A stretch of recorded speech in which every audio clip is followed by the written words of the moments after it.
Hi, Dan. Hey, Katie. Hey, Rachel. It's great to see you both. How are you?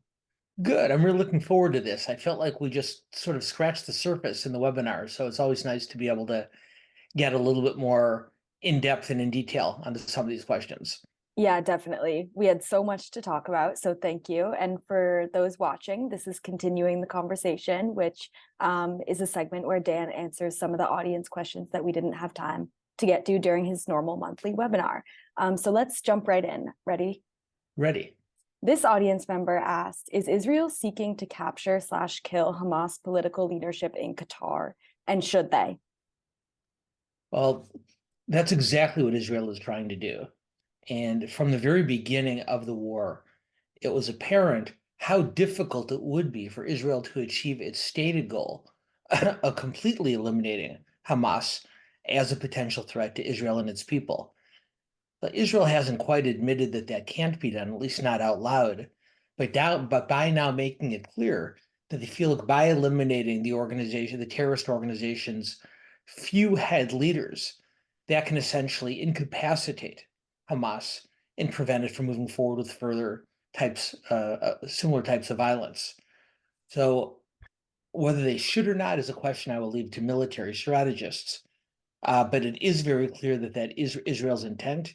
And it's equally clear that it is a way for them to imply without saying out loud, that being able to continue the war effort at this level in order to completely eliminate Hamas is something that they simply won't be able to do, given growing global concerns about the war. Dan, how crucial is regional Middle Eastern support for the war in Israel and Gaza? Why? Having broader Middle Eastern support, not necessarily for the war, but for a solution, is absolutely critical. Because when you come right down to it, nobody wants Gaza. Israel does not want to continue to occupy it or to reoccupy it as it did up until the mid 2000s, but at least at this point sees no alternatives to doing so.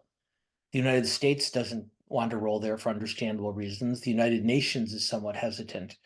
And the Palestinian Authority is not trusted, not just by Israel, and not just by the other Arab nations. The Palestinian Authority is seen as very corrupt and very inept, even by the people of West Bank and Gaza. In fact, there was a Palestinian poll released in the last several days that showed that 90% of Palestinians would like to see Mahmoud Abbas, the Palestinian Authority's leader, resign from office. So right now, there's all sorts of talk about the Palestinian Authority stepping in into some type of leadership and security role after the war is over. But that's going to be very difficult to pull off under any circumstances. What it's really going to require is a very strong and a very broad multinational force led not exclusively, but primarily by some of the surrounding Arab nations. Now, make no mistake, the other Arab countries are very leery about this as well. They don't want their soldiers from Egypt, from Jordan, from Saudi Arabia, seen as oppressors of the people of Gaza. And they're very leery about putting their own men and women in harm's way. That said, I believe that the animus that so many of these countries feel toward Iran, and of course they understand that Hamas and Hezbollah are Iranian proxies, is that mutual shared hostility toward Iran might actually pressure some of the Arab nations to get involved. Because if they don't, it's impossible to see how the Palestinian Authority, or for very different reasons, how Israel could maintain safety and security in that area. Great. And our last question today is Putin's invasion of Ukraine giving other authoritarian leaders an incentive to take similar actions, such as Maduro's claim to Guyana? Well, it's exactly the right question, and it's exactly right. From the very beginning of the Ukraine war, a lot of people have been watching and speculating about what China's intent might be and how their goals as it relates to reunification with Taiwan might be affected by the resolution of the Ukraine-Russia war.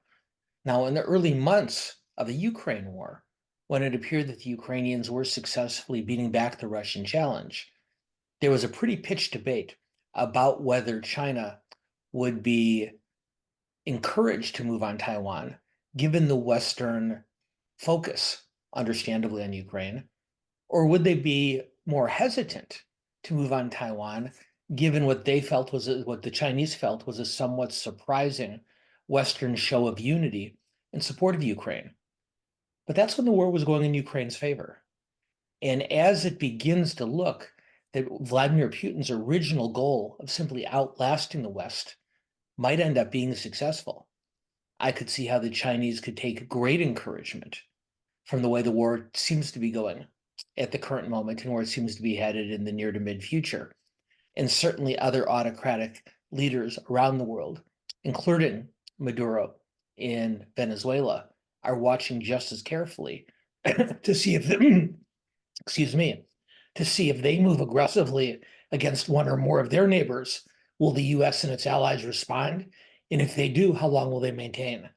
So this is not just a challenge for Ukraine. It's not even a challenge for Europe. It's a worldwide challenge because there's a lot of bad actors around the world who are watching and they believe learning from Putin and becoming increasingly eager to implement the lessons they've learned from his example. Well, thank you so much for taking this extra time with us, as always. I know I'm already really looking forward to your discussion in January. You mean our discussion in January? I think we've put together a really nice program and a really nice format. And I'm looking forward to starting off the election year in early January by talking about what the landscape looks like so close to the first caucuses and primaries. In the meantime, though, I hope that both of you, and I hope that all of our participants, have a very happy holiday season, a very happy new year. And I look forward to seeing everyone again in January.